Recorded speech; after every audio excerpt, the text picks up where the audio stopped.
Good morning, everyone. Getting the second try. The first try was great today. Carol Davidson was born in New York City and lived in the Bronx until moving to Needham at the age of 11.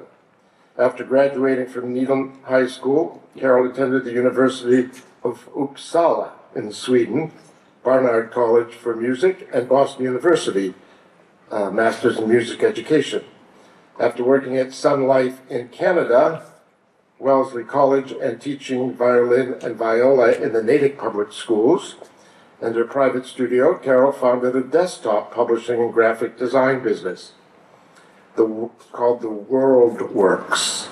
Beginning in 1992, she was an administrator at the Rivers School in Weston, as well as a teacher of performing arts, music history, and 20th century European history, specifically the Holocaust, until her retirement in 2019. Since 2021, Carol continues to serve as president of the board and principal viola of the Wellesley Symphony Orchestra. Playing in the WSO has been a passion of hers for the last 48 years. The joy of making music with such a wonderful group and performing for the enjoyment of others inspired Carol to join the board of directors in 2011. In addition to general management of the orchestra, Carol works on grant writing, marketing, and fundraising. Carol is also an avid chamber music player on both viola and violin. In honor of her father, Carol is a member of Kindertransport Association and a member of the KTA Education Committee. This morning, Carol will tell the story of her parents, both of whom were Holocaust survivors. Carol's mother, Madeline Weiss, survived the war with her family in Brussels and Belgium.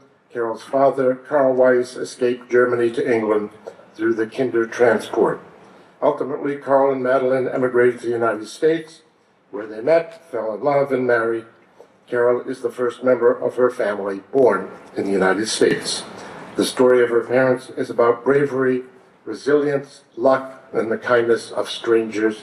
Please give a warm Brotherhood welcome to Carol.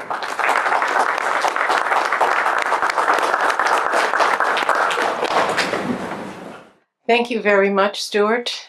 You took my first paragraph. This is a sort of unified audience. We're all sort of from the same tribe, right? Pretty much. So we know the history of the Holocaust, and we know that it was the seminal event of the 20th century, despite what some people say.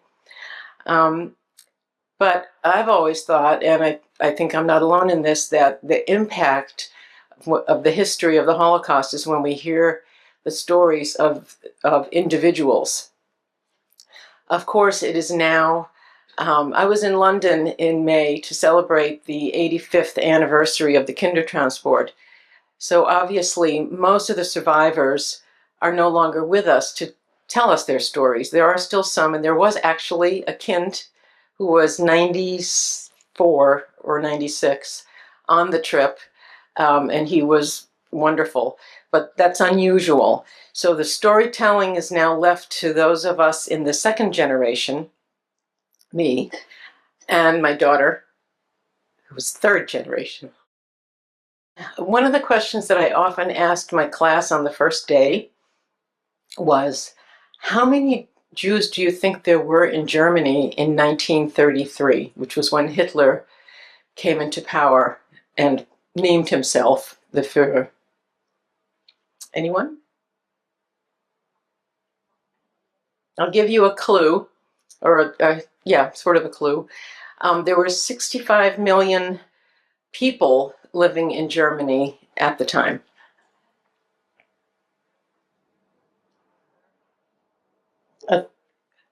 A third?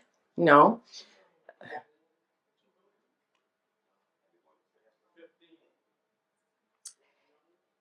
Nope. There were approximately 525,000 Jews. Yep. Less than 1% of the population was Jewish. Nonetheless, the Nazis were very clever about how they made the Jews the other, and made got people to think that all the problems that they were having, because remember that was just after the Great Depression and things were still not really great economically. It was, of course, all the Jews' fault. Yeah. So with that in mind, knowing that there really weren't that many Jews in Germany, that changed, of course, as the war progressed, starting in 1939, when the Nazis invaded Poland, and all of a sudden there were now way more than 3 million Jews under their jurisdiction, to use that term loosely. But I'm going to tell you the story of my parents, Madeline Witzenhausen and Karl Weiss. And they both grew up in Germany. And as Stuart said, it was through the bravery and kindness of both family members and complete strangers they survived, but in completely different ways. I'm going to tell this story a little crazily because I like to think chronologically. I guess it's my organizational mind. So I will jump back and forth a little bit between my mother's story and my father's story. But to give you a brief introduction, Madeline, my mom, escaped to Belgium, and Karl, my father, escaped to England. And as I said, they were just very fortunate in how they got to these places and what happened to them when they were there. My mother was born in Frankfurt am Main in Germany on May 5th, 1924. And she and her parents, Gertrude and Alfred Witzenhausen, which is, by the way, I don't think there's anyone in the world named Witzenhausen except for the 2 remaining male members of our family. It's a very unusual name. They lived in a large house with a big garden near the center of the city. And my mother had a very, very happy childhood. She was an only child until she was 6, and then my uncle Hans was born. So that's a picture of my mom when she was 9, and my uncle, who was 3 at the time. She and my uncle Hans also attended a Jewish school, and there's a little story behind that. When my mother was 6, which is when you start school almost everywhere, my grandfather took her to the local German public school, and the registrar said, "Oh, that's wonderful, but she cannot be called Madeline here, or Madeleine," they would have said, "because it's a French name. And she will be called Margot or something like that. No, Magdalena. I think it was Magdalena." And my grandfather said, "Thank you very much. She will not be attending your school." Oh.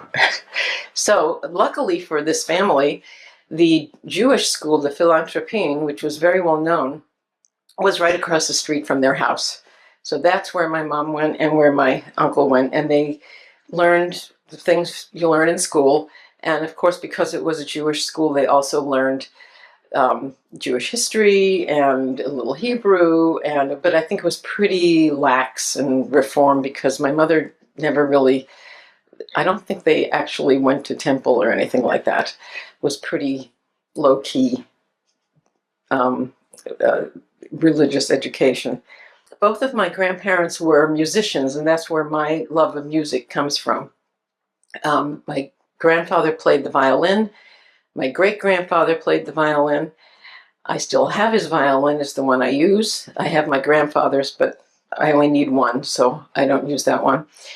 And my grandmother played the piano very well. And so they grew up hearing chamber music in their home every week. My grandfather was the first violinist in his little string quartet that met every week. And my mom and my uncle would go to sleep listening to this beautiful music.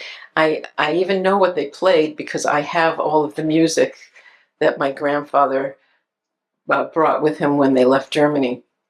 So it was Mozart, Beethoven, Mendelssohn. They never did get to Brahms. Kind of sad about that. So all was well. That's my grandfather. Around the same time, a little later, in Frankfurt. All was well with the family, the Witzenhausen family in Frankfurt, until 1933, when Hitler became Chancellor and the Führer of Germany. As we know, little by little, the rights of the Jews in Germany were diminished. It's been sometimes called the salami method of sort of slicing off, right after right. By 1935, according to the Nuremberg laws, Jews were no longer citizens of the German Reich. They were stateless, already in 1935. By 1937, Jewish children were not allowed to go to the public schools. That did not affect Madeline and Hans because they went to the Jewish school anyway. And by 1937, Jews were not allowed to own businesses. Jews were not allowed to practice medicine on any other but Jewish patients.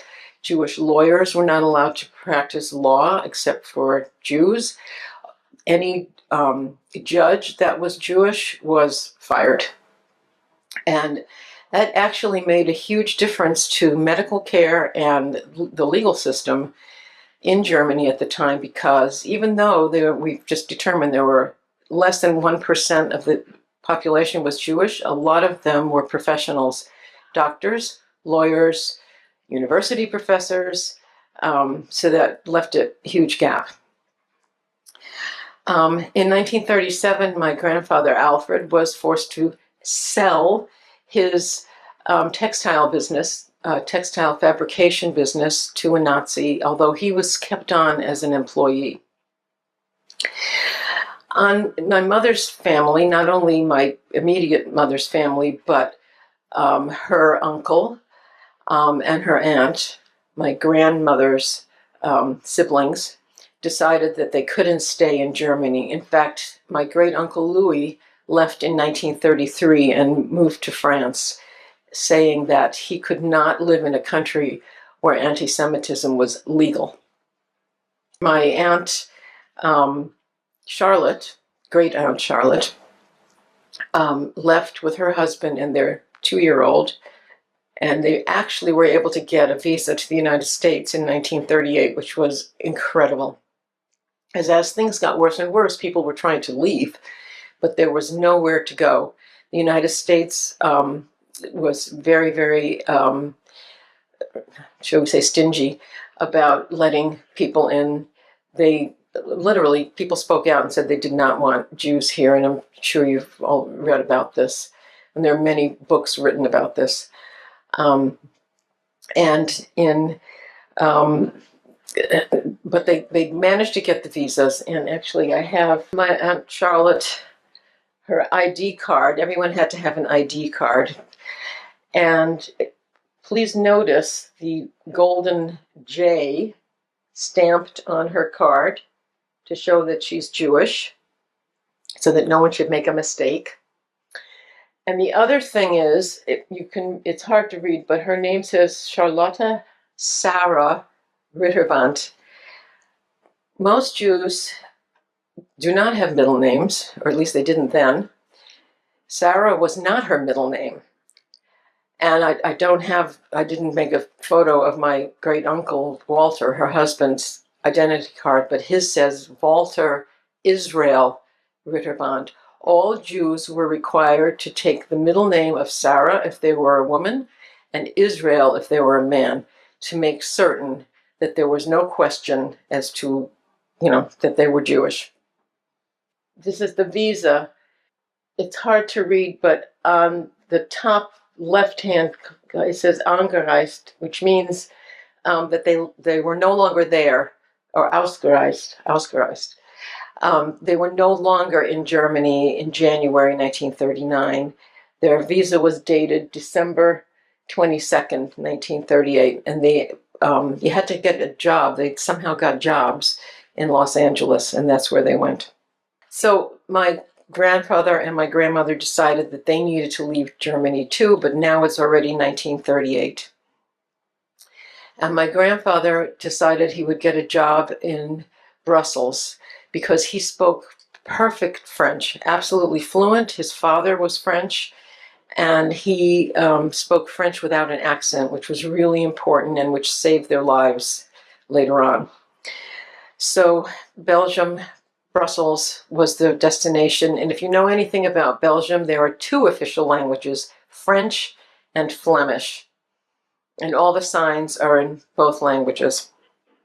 But Brussels is mostly French speaking.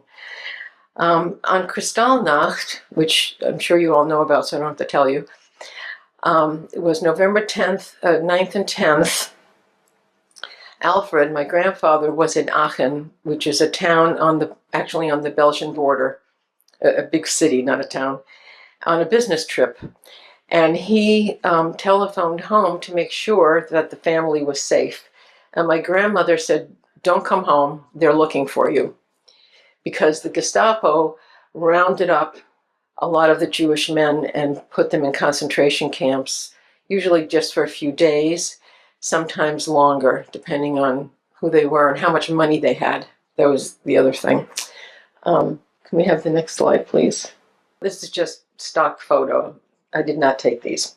This was the Frankfurt Synagogue was on fire, and you might know, or maybe you don't, but the police and the fire departments were told not to stop these fires unless there was a Christian church or building or something next door that might be in danger. But the synagogues were allowed to be burnt completely, vandalized. All that was. The Nazis said, "Oh no, we won't let anything happen." Of course, they were lying. And this is a photo of hundreds of men, German Jewish men, being marched through the streets of some town. I don't know what town that was. And my great-grandfather was one of those men, and they were often made to wear a sign that said, his name was Karl Bial, "I am Karl Bial, the dirty Jew," which traumatized him, and he really never recovered from that.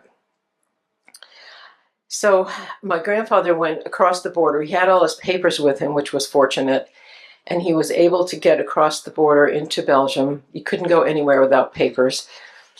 And he said to my grandmother, "It's time. You got to get everything packed up, and you got to get the kids. You got to get out of there, out of Frankfurt." So he got things set up in Brussels, and in January 1939, my grandmother, my mother, and my uncle went to Brussels. Now, the Germans had not occupied Belgium at that point. You had to have your photos taken for your identity cards, and you had to show, I think it was the left ear or the right ear, for some odd reason. Something that maybe identified you as a Jew. I don't know. Makes no sense. But anyway, they had to hire a photographer, so they took this nice family photo, which I love. So they packed up their stuff. They were able to take some furniture, actually. They could only take certain numbers of, I think it was 6 plates and 6 cups and 6 forks and 6 knives, and some Nazi inspectors came to make sure they didn't take anything they weren't supposed to take. But off they went, and they were very happy to be in Belgium because they didn't have food rationing there. They already had food rationing in Germany for several years. And of course the Jews had less food than the other people. And so they were quite happy to go to Belgium. And I remember my mother telling me that, "Oh my gosh, we had butter. We hadn't had butter in Germany for ages." So they were very happy. And now I'm going to switch to Dad. Okay. My father was born in Hamburg, which is much farther north than Frankfurt. It's a huge harbor. It's a beautiful city. It was almost completely destroyed during the war. He was born in Hamburg on June 21st, 1926. His father, Edwin, was a businessman who dealt in rawhide leather, which he imported from Scandinavia and Eastern Europe. He was an Orthodox Jew. The family was Orthodox. My grandmother actually was Lutheran, but she converted to Judaism. This is a picture of my father when he was about 3.5. That was not their apartment. It was some holiday. They often went to the North Sea coast for vacation. And I often showed this to my class because there's my father in lederhosen.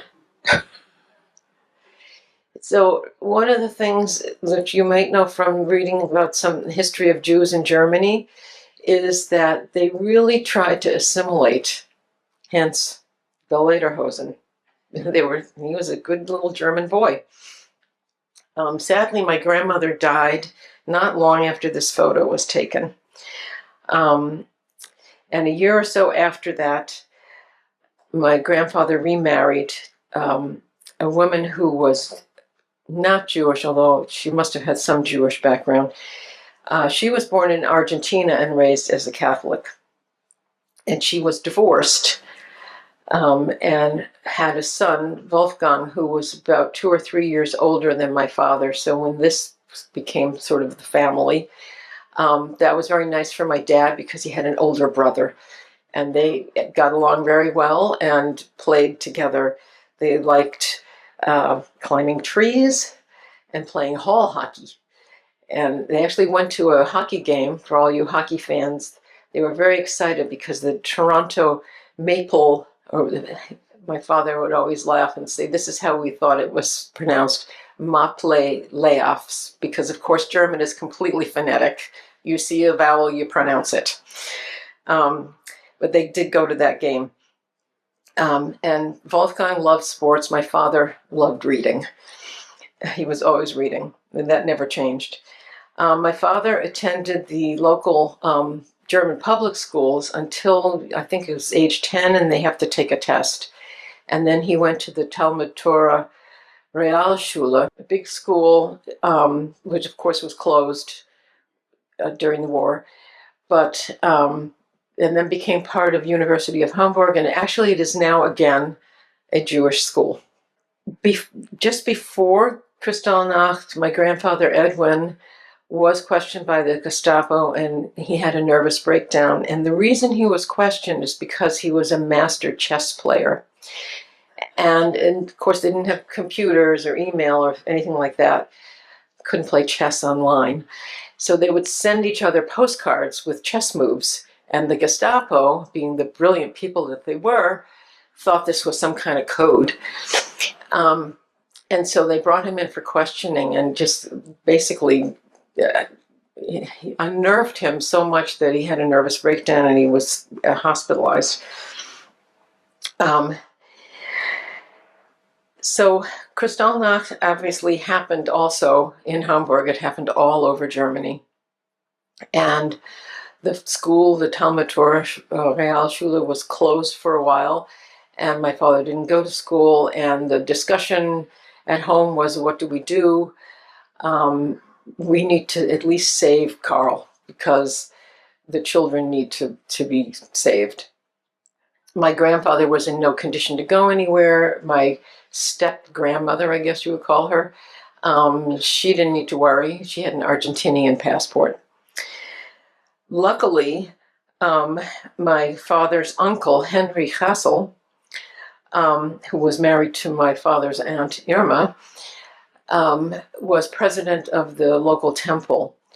And he worked to get my father out of the country. And this is where I'm going to explain about the Kindertransport. And if you're interested later, because I was on this trip in London, which was the 85th anniversary, I have some stuff that I brought back, not much, but a little bit, which you're welcome to look at. So the Kindertransport, which literally means transporting children, came about because there were a lot of Jewish groups and Quaker groups in both Germany and Britain who were immediately thinking, we need to do something about the children. Because if you were still in Germany by the end of 1938, you'd pretty much lost any hope of leaving. There were no countries that were going to take you as a Jew. And it was just, there was really very little hope. But the hope was, let's get the children out. And so the British government was approached, and they agreed to allow children to come without visas. There was no time to get a visa. They allowed children to come from Germany, from Austria, which had, of course, been taken over by the Nazis, and Czechoslovakia. These children were to be unaccompanied.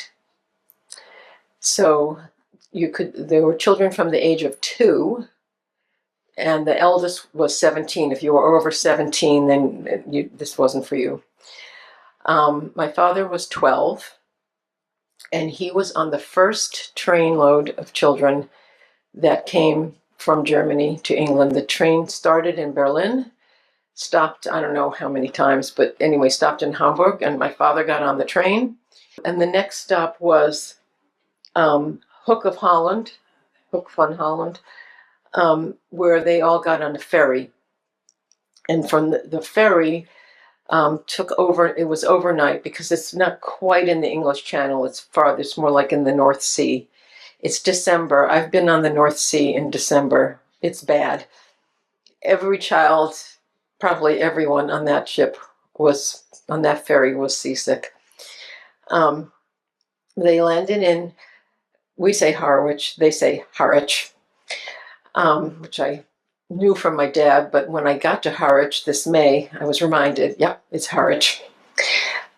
So they were sent to Harwich. At this point, this was the first trainload of children, and there were public radio announcements all over Britain. We need families, particularly Jewish families, to take in children who are coming from these countries. Will you open your homes? And many thousands of families did this.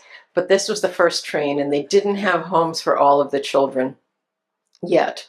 So for the children who had homes, when they got to Harwich, they were then put on another train to London and got out at Liverpool Station, where they were greeted by their foster family. But my father didn't have a family to go to yet. So this is from that first train. Could be that Dad's in that picture somewhere, but I can't really tell. He was very shy, so probably hiding behind someone. But this is this trainload of children. And you see that violin case. My father did tell us that there was a boy who had this violin case, and when the Germans got on the train at the Dutch border, everyone had to open their suitcases, and the Germans were searching for, people who might have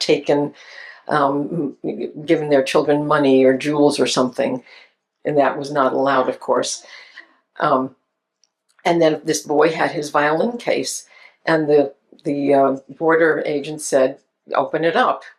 And of course there was a violin in there, and they were suspicious, so they said, "Well, do you play this thing?" And he took it out and he played. He said, "Okay, you can keep your violin."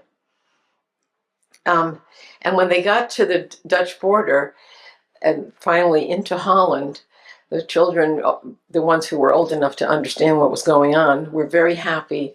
And then Dutch women came and gave them hot cocoa and cookies, and so they were, and chocolates, and so they were very happy to be in Holland. So this is the statue in front of Liverpool Station to commemorate the Kindertransport. And actually, some of the people standing around there were the people I was with on this group. There's also another statue in the actual train station down below, but this is the more recent one. And you can't miss it if you're walking down the street. There it is. So the British, it's kind of ironic. The British are very proud of having done this, and they actually did nothing except allow the children to come in without visas. They did not give a penny to support this effort. But the people of Britain, that's different. They did, and they saved the lives of 10,000 children. Now, one of those children died. I mean, many of them have died now, but they survived the war. So, as I said, not all the children were assigned families. My father was one of those children, and so they were sent to Dovercourt Bay Butlin Holiday Camp, which is not there anymore. The beach is still there, but not the camp. And it's actually in Harwich. They were put on a bus and taken to this place. It's, I don't know if you all know Truro. There are all these little cottages along the bay. Not heated, I'm pretty sure. Same thing here, not heated. It's December, one of the coldest winters on record at that point.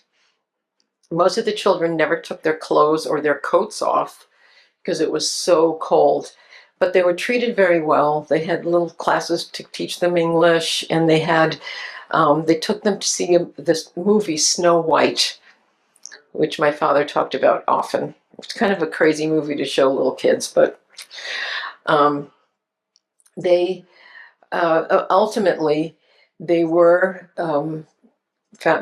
found a family for my father, and he and 11 other Orthodox Jewish boys were placed with families in the Cricklewood neighborhood of London, which I think is still a Jewish neighborhood.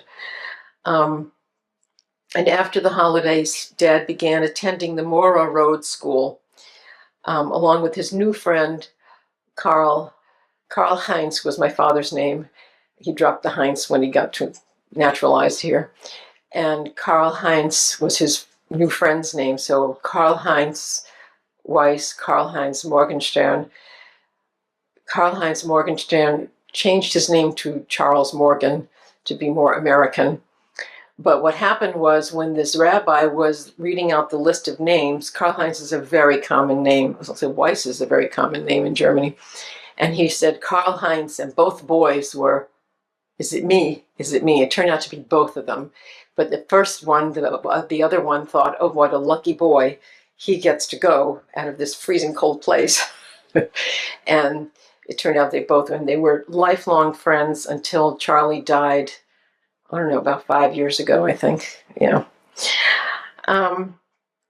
So they went to school. My father celebrated his bar mitzvah at the Dulles Hill Synagogue. The family he was with, they were very observant, and they made sure that he got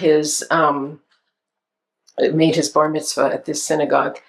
And the next slide, I'm going to let you read.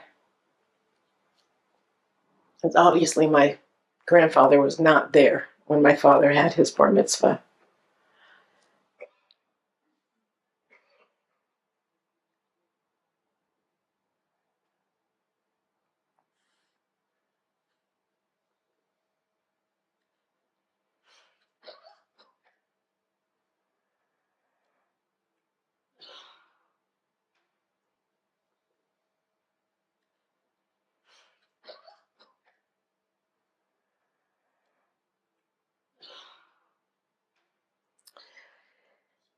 So in August of 1939, most of the children in London were evacuated to outside the city because the British government feared that war was going to come.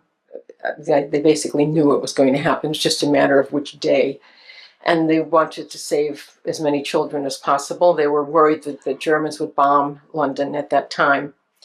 So what the British did was very smart. They evacuated the children, and most of the refugee children were sent outside of the city, but not all of the residents of London sent their children out of the city. But they sent them by school.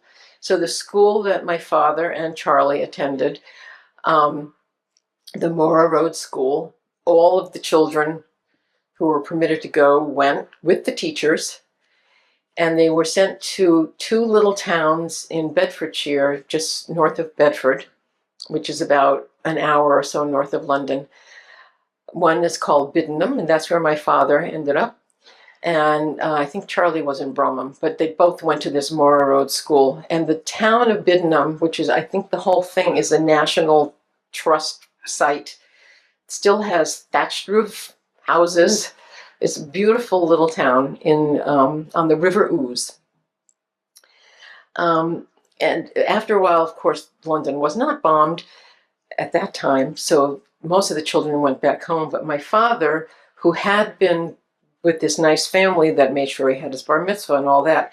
They went to visit their daughter in New York in the, I don't know, May or June or something. And of course, Dad couldn't go with them because he didn't have a visa for the United States.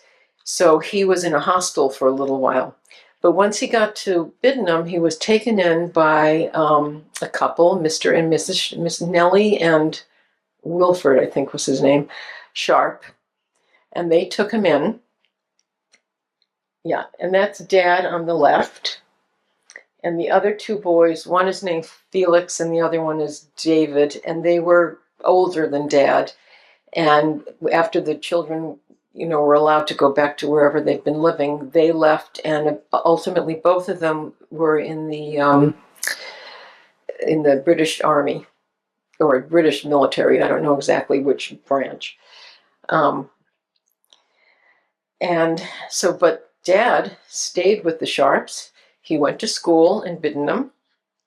He went to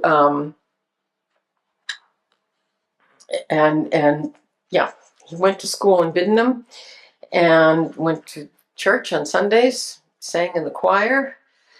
There were a few other Jewish kids left behind in this teeny little village, and he did for a while lead prayers because he'd been raised Orthodox, so he knew all this stuff. And after a while, the others lost interest, and he lost interest, and they decided that maybe we should look more British and less Jewish. So he stopped. So going back to Belgium, as I said, things were good in Belgium until May 10th, 1940, when on the same day the Germans invaded Belgium, Holland, and France. Belgium capitulated pretty quickly, and Holland resisted much longer, which didn't really help them much, probably made it worse. And France took even longer, and again, that's a whole different story. But the invasion in Belgium was, of course, made a big difference to my mother's family. That day, all of the Jewish people in Brussels were told, I don't know what happened in other cities, but this is what happened in Brussels. They were told to report to the local schools. So my grandmother, my mom, my uncle, my grandfather all went to the local school, and after a little while they sent the women and children home.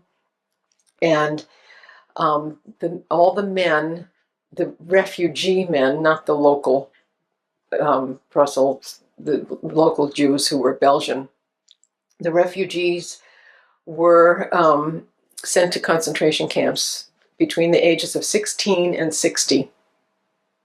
My grandfather was sent to Saint-Cyprien, which was one of the worst camps along the Spanish border, on the coast, actually, of the Mediterranean and along the near the Spanish border. And it had been a camp from the Spanish Civil War.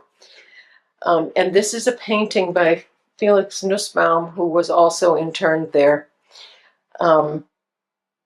And it was pretty bad, pretty gruesome. I mean, he was there, and he was an artist, and he did these horrible paintings. So my grandfather was there, and he became very ill. And then they offered a transport. The conditions in this camp were particularly bad. They were basically living outside in tents or little huts. It was really hot. There was no hygiene or anything. They were forced to do labor, to do work. I think they were piling bricks up and then taking them down and piling them up again. I don't know. It was very, very bad. And so they said, well, we're going to have this transport to Bordeaux. And, people volunteered to do that. And so my grandfather did, because he thought, well, I'm going to die if I stay here. So he got on this transport. And when they got to Bordeaux, he realized that was just another camp. And so he somehow, don't know how, he bribed one of the guards, fluent French, remember, and managed to get out of there. and he walked to Brussels. Took him a while. And one day he just appeared at their apartment, and there he was. And it took him a while to recover, but things were good, for the family at least.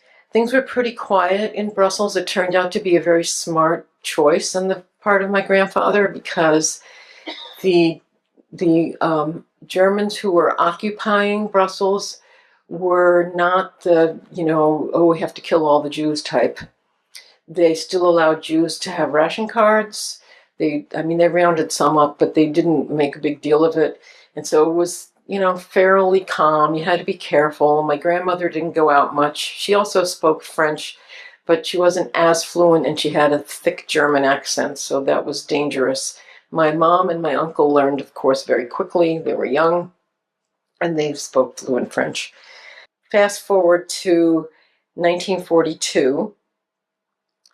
After the Wannsee Conference that happened in Berlin in January 1942, the effort to get rid of the Jews, to make Germany and Europe, of course, because by then the Nazis had pretty much taken over the whole place, the effort to make it free of Jews, or Judenrein, so no more Jews. They didn't want any more Jews. And if you didn't think too hard, you could wonder, how's that going to happen? But if you thought a little bit, you would probably guess what was going to happen.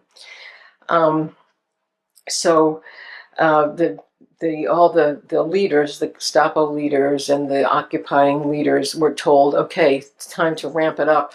It's time to round up these Jews and get rid of them. So in the summer of 1942, the Jewish residents were no longer, Jewish children were no longer allowed to attend schools. So my mother and my uncle were not allowed to go to school. And the situation was getting much more tense. It was very dangerous to go out. And at that point, my grandfather found a safe house for them to go to. They lived in a beautiful apartment in Ixelles, which is a beautiful neighborhood in Brussels, but they couldn't be there safely anymore. So they left that and they found an apartment in a safe house in the basement. They had false identity cards. That's my mother's. And all the information is correct, except where she was born and her last name. That's always better if you're going to lie about something, to keep some of the same information so you don't mess it up when you're questioned. So they all had false identity cards. That summer, my mother received an order from the Germans, the German occupiers, to report for labor. And by then, people were beginning to wonder, well, this one was sent out for labor, but they never came back and we don't hear from them anymore. So my grandfather, who was very, very smart, said, okay, you're not going.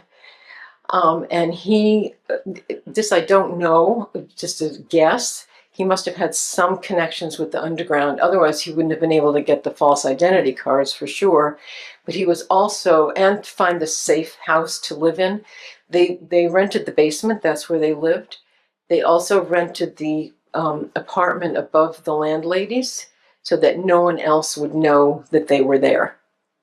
And she was a regular French Catholic Belgian who hated the Germans, and she was doing her bit to help Jews. So she was placed, my mother was placed as a patient at a local hospital. Of course, she was perfectly healthy, but she had to pretend to be very sick when the Nazi inspectors came around. Otherwise, she was able to help the nurses and, help take care of the patients. They survived the war intact as a family, which is incredibly unusual, because usually families were separated because it was felt to be safer if you weren't all together. So they all lived together. My uncle talked about how he played with his friends in the street, but they never went to each other's houses because that was a deep secret as to where they lived. And by the way, the apartment that my grandfather found, the safe house, was on the same street, Rue Philippe Le Bon, where the Gestapo headquarters were, and the radio station. So I guess he thought, well, they're not going to look for us here, which turned out to be true. But he was stopped several times when he took the tram. Of course, Jews were not allowed to take the tram. They were supposed to walk everywhere. But he was still running his business. He had to, he had to make money selling textiles. And he was stopped by the Gestapo, and they, tried to trick him by speaking to him in German, and he pretended he didn't understand a word of German, and he only answered in French. And they finally said, well, yeah, I guess he's really a Belgian.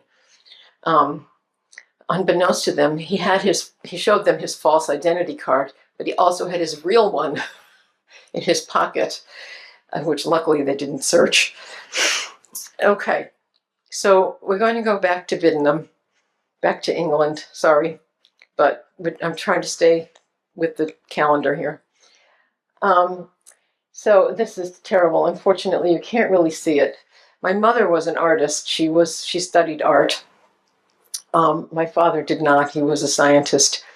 But he did this painting, and he wrote this wonderful story about Biddenham. I should have brought that, with illustrations of all the different farms and houses in the village and the church. And he painted this picture of Biddenham, which maybe you can see. It's very rural. It's really beautiful there. And as I mentioned before, he attended the local school. He sang in the choir. The Sharps were very, very kind to him and treated him as a son, which they never had. And he, frankly, never really had a great life at home.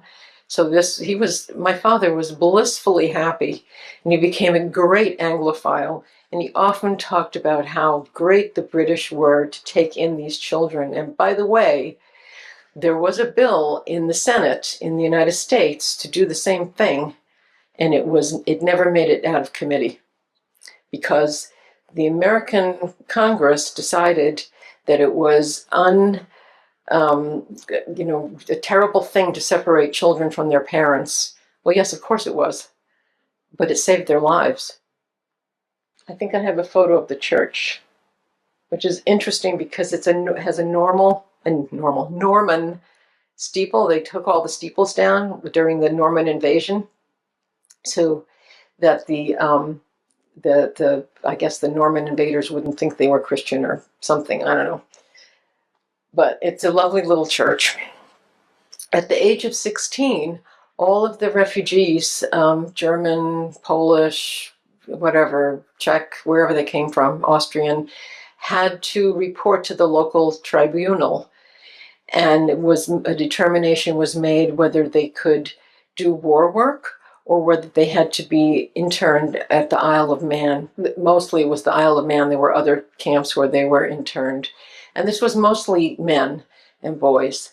So at 16, my father had to go before the tribunal as an enemy alien. And he was given that choice. He chose war work and became a farm laborer. And the farm was right behind the house that they lived in Biddenham. And he actually loved working on the farm. He planted things, he hoed, he seeded, he put wheat shafts together. It was very exciting when they got a tractor and an automatic hoer thing. He milked the cows early in the morning. He loved working on the farm, but he also knew already that he wanted to be a chemist. And so he continued going to school. He studied math and chemistry at the Bedford Technical Institute. And in 1943, after winning the first prize in the national, that is all of Great Britain, chemistry exam on inorganic chemistry, he was given the opportunity to work in a chem lab in London and attend the University of London to further his studies at the age of 17. The authorities thought he would be more useful doing chemistry research than picking Brussels sprouts, which was probably true. The prize, which I have the prize, I didn't bring that, but I have it. The prize was the next thing that you study in chemistry, the book on organic chemistry. So when he was in London, Dad lived in a boarding house in North London where the landlady called him Larry because Carl was too German.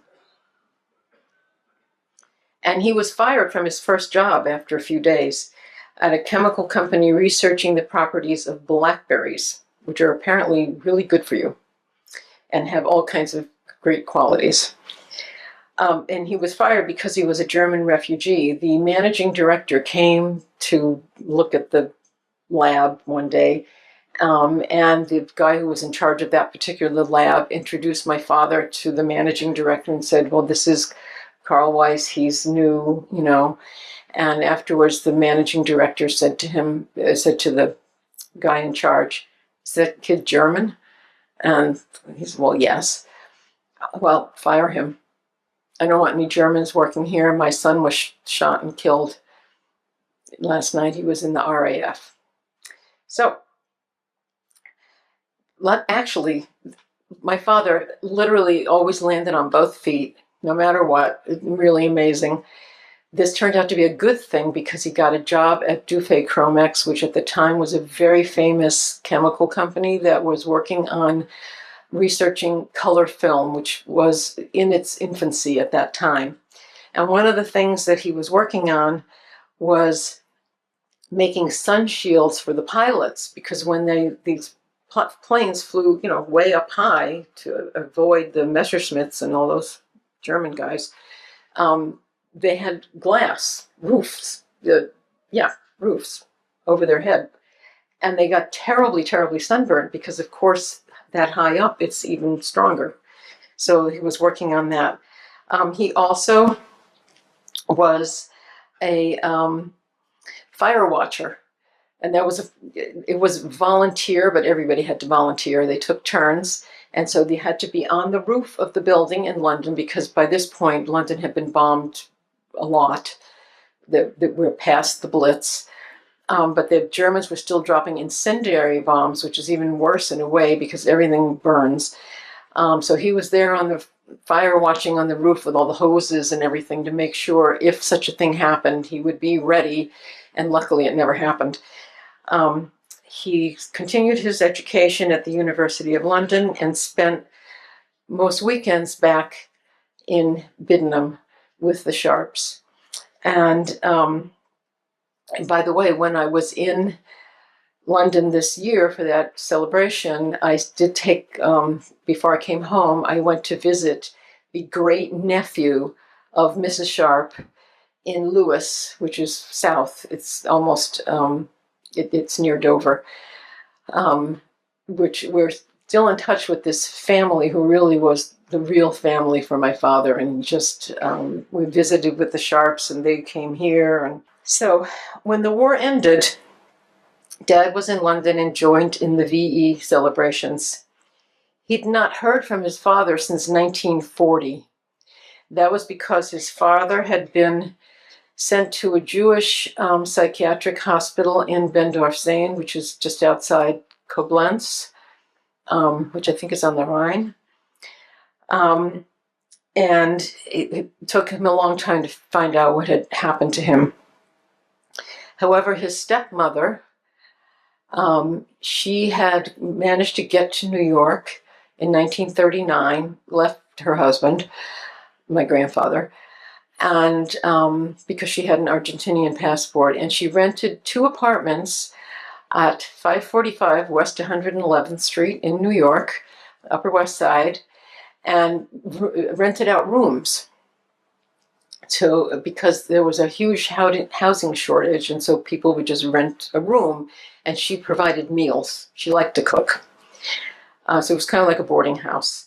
So my father came on the RMS Aquitania in November of 1946 to New York.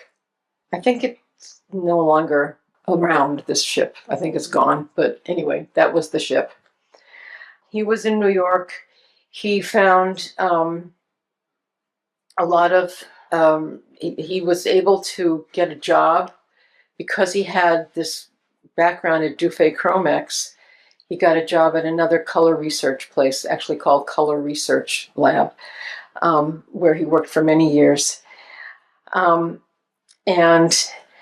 going back to Brussels, Brussels was one of the first cities to be liberated after Paris, September 4th, 1944. Unfortunately, after that happened, or maybe it was even a little before that, my grandfather became ill with cancer. And there wasn't much that they knew how to do then, and people were undernourished, and things had been bad. I mean, they weren't killed and deported and all that, but they didn't have a lot to eat, so their health wasn't that great. He did live long enough to listen to the Nuremberg trials on the radio, and was comforted somewhat that the major Nazi criminals were found guilty and sentenced to death. After Brussels was liberated in the fall of 1944, Mom worked at a USO canteen and met an American soldier who actually had been born in Germany, but they had moved to New York a long time before, and he joined the army, and they fell in love, and he proposed marriage, and she planned to go to New York and married him. She planned to go to New York and marry him. Spoiler alert, she did not marry him. Which is a good thing, or I wouldn't be here. But she wanted to go to New York because she wanted to be an artist, and there wasn't as much opportunity in Brussels. So, but once my grandfather died, she decided to stay a little bit longer with her mother and my uncle to help, because my grandmother had to take over the business. Otherwise, they, couldn't live. Belgium, well, again, my grandfather made a good decision. I mean, there were 50,000 Jews in Belgium at the beginning of the war. By the end of the war, there were only 15,000, which sounds terrible, but that's a much better number than in almost any other country. So they were really fortunate. That was really occupied by the Germans. Finally, in 1947, Mom got her visa, and she was able to travel to New York. But first she had to go on a train through Germany. Even though the war was over and there were, Jewish refugees, and probably more at that point, living in Belgium, because this was another great Jewish diaspora, which we've had, for 5,000 years. This said, it's hard to read it from here, but it says Allemand, which means German, non-enemy.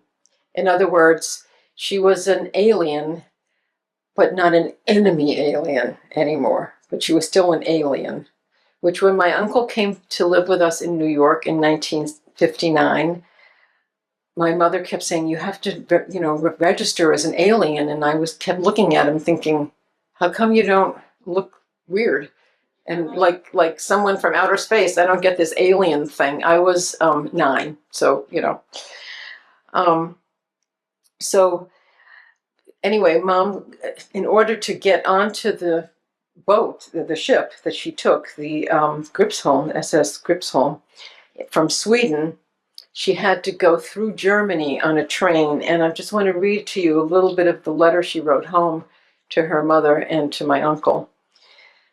We saw Münster, not much was still standing. Then came Osnabrück, equally destroyed, the same in Bremen. But the worst sight was in Hamburg, total destruction of entire neighborhoods, nothing but a heap of rubble. Because of the terrible fires, nothing is left of the buildings but the shell, like cut out with scissors. I saw a train with Germans standing on the steps, on the roof, hanging from ladders at the end of the compartments. The trains seem to be from about 1900, and the people are in rags and hungry, an unforgettable sight. I have seen the famous lake, Binnenalster, which actually is near where my father lived. It is beautiful with a few sailboats and an old house. I imagine that in the good old days, the people would enjoy their afternoon coffee and cake there, which is a big German custom, coffee and cake. She arrived in New York, met by my Uncle Louis. I'm not going to tell you his story, but they escaped from France. He married. They had a baby. My great-grandmother was there. He got her out of Gors, which was the worst French concentration camp. My great-grandfather died there. He had a major heart attack. But they got out. They got to Lisbon. They couldn't get visas for the United States, which was very difficult at that time. They managed to get visas for Cuba, and they lived there for a number of years until they got to New York in 1945. So they were there when Mom came and took her in. My mother had a relative who was renting a room from Mrs. Weiss at 545 111th Street in the Upper West Side. And so my mother went to visit him. And there was this handsome young guy there. And Mrs. Weiss, my grandmother, step-grandmother, she said, "Oh, why don't you, stay we'll have coffee and cake." And so my mother and this young man, Carl, my father, met. And Mrs. Weiss said, "Oh, why don't you go for a walk?" And off they went. Meanwhile, my mother was supposed to be marrying this other guy, but his family didn't like her because she was poor. She had no money at all. So they said, "You shouldn't marry this girl. She's no good because she doesn't have any money." But luckily, she met my dad, and they fell in love, and they were married on July 31st, 1948, at New York City Hall, and they spent their honeymoon at Lakeview Lodge, which does not exist anymore, in Bolton Landing on Lake George, where we went for years, same place, every year for summer vacation. And there they are. So what happened to the Weiss and the Witzenhausen families? So the Witzenhausen family, not one single person in all of the relatives, all of the Mishpacha, nobody died. Nobody was killed. Nobody was deported. Some went to Israel. Some went also to Belgium, but a different part of Belgium, but they also survived. And of course, my mother's immediate family, they all survived together, which was really remarkable. On my father's side, however, my father and one cousin were the only survivors. Everyone else was murdered. Years later, my father found out that his father had been murdered at Belzec. They deported the entire psychiatric hospital. It was a Jewish hospital, only Jewish nurses, Jewish doctors. So they just put them all on cattle cars, took them to Poland, dumped them somewhere. It's Spica, I think. And then gradually they were all shuttled off to either Kelno or Belzec, where they were murdered. So that's what happened. So thank goodness for the Kindertransport. Yeah. My father went on to have a great career in chemistry, and also was one of the original founders of the Mass Technology Collaborative. He retired from Northeastern as full professor in 1991, I think. My mother did work as an artist, and she was able to get her degree. Finally, she finished her education in 1986. She got her Bachelor's of Art at Northeastern, and somehow they arranged so that my dad could give her her diploma, because he was always one of the guys on the stage. Yeah. So you can come and look at that. My parents both frequently came and spoke to my class, especially my mom. She was really good at it, and she loved telling her story. This is my daughter, Abby's, day after her wedding, her marriage to Greg. And this was our family, including my cousin Ernie on the left and his wife Martha, my brother, etc. And my mother loved to show this photo and say, they tried to kill us, but they didn't.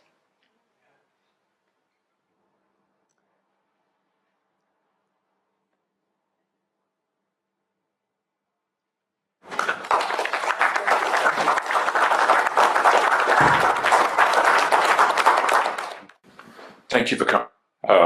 It's a moving, interesting story. Just a question: why would the Germans have allowed the kinder transport? That's a really good question. I think they might have thought that the people in Britain wouldn't want these children.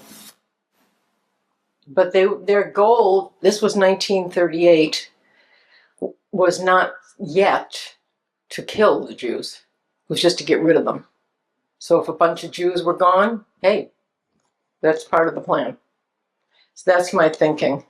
And it turned out the British government never put a quota on how many children they would accept.